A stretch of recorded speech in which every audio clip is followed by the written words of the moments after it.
সীসার jug mug ভালো করা হয়, গোসলের বালতির তলা নষ্ট হলে ভালো করা হয়। আমি ট্রাং ভালো করি, বড় বড় বাক্স কবজা লাগাই, ছোট বাক্সের কবজা লাগাই। 1 নম্বরে শিলবাটা তাতে ওটা হলো প্রথম ব্যবসা, এই জন্য বাদ দিতে পারি না। তারপরে মনে করো স্টিলের যদি কেউ গোসল করা মগ তৈরি করে দাও, একটা তৈরি করে দেয়। বা স্টিলের মগের একটা হ্যান্ডেল লাগলে ভাঙি গেলে তাকে লাগাই। কলস একটা টেরা আছে, কলসটা ঠিক করি। এখানে 1 নম্বরে কাতানি, 2 নম্বরে এক্সেল, 3 নম্বরে লাইন, 4 নম্বরে টোকনা, মানে হিসাব নাই, অনেক কিছুই আছে যখন যেটা লাগে আর কি। শিলবাটা এই যে ধার দিয়েছি 2-3টা, একটা কোনোদিন হয় না। ভাগ্য ভালো হলে রেজেকে মারলে 5টাও হয়। 150 টাকা নেই, 120 টাকা নেই, নিরীহ মানুষ হলে 60 টাকা নেই, মানে যে দিতে পারে না তাহলে সেখানে এমনি ফ্রি করে কাজ করে দিয়ে আসা।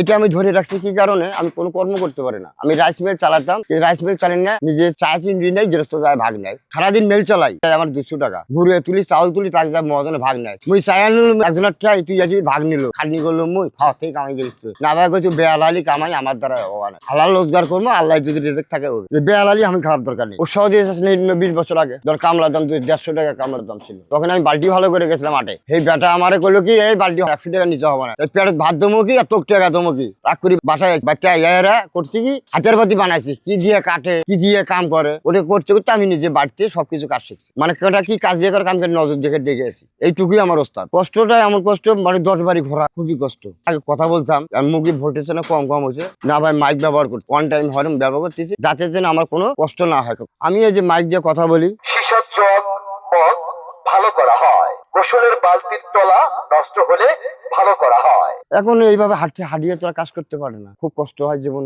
উঠে যায়। তারপরে যার কারণে সাইকেলটা নিয়েছি, সারাদিন একটা ধাক্কা নিয়ে যায়, বহু 30 কম না। এখান থেকে যদি আমি রসদপুর থেকে বালাসি যাই, কাজ করতে করতে যাই 20-30 কিলো তো চলাফেরা হয়। রৌমারি যাই, তার পাশে দাঁত ভাঙ্গা যাই, রৌমারি পশ্চিমে ভারতের বগলে ঘাট আছে, ও জায়গায় যাই। জাবরগঞ্জ যান, এটা আমার ছোটবেলা থেকে টার্গেট। স্কুলে গেছি, পড়াশোনা করতে পারি না, আমি কি করে খাবো? আমি তো চাকরি বাকরি করবো, আশা ছিল চাকরি করে খাবো, লিখতে পারি নাই, চাকরি আমার হয়নি। সেদিন ওই যে চাল ডাল হয়তো থাকে, বা আগের দিন 200-300 কামাই করছি, ওকে দিয়ে হয়তো 5 কেজি চাল কিনে রাখছি, নিজে পাকশাক করে খাই। দিন ভাগ্য কপালে যদি রেজেকে থাকে 1000 টাকা হয়, নিম্ন হলেও 100 টাকা, 50 টাকা হয়, ভাগ্য 300 হয়, 200 হয়, হয়তো 400 হয়, হয়তো 500 হয়। 1000 টাকা যদি হয় তাহলে কপালে আমার আজকে 1000 টাকা আল্লাহ দিছে। আল্লাহ যদি আমার রেজেকে একবারতে মাপে তাহলে আমার একবারতে দিব। এমনও বাচ্চা যাই, খাওয়া দাওয়া করে কাজ করি, এইভাবে আমি দিনকাল লাগে। কি করবো রে বাবা, আর কিনতে তো আর পারতেছি না। আমি সারাদিন 200-300 কামাই করছি, 5 কেজি চাল কিনছি, বাজার সদাই করছি, নিজের হোটেলে মোটেলে খাইছি। আজকে হয়তো শরীর ভালো হবে, কালকে হয়তো কাজ করে পারবো না, এলে ব্যথা করে, হাত পা ব্যথা করে, আমি কাম করে পারি না সেই সময়। তো সারাটা দিন শুতে বসে থাকি, যা জোটাই মিলি ঝিলি বাবাটাই খাই, বা বোনটাকেও খাওয়াই, বোনটারও অসহায়, তা হোক আমার জন্য বোনটাও মানুষ হোক।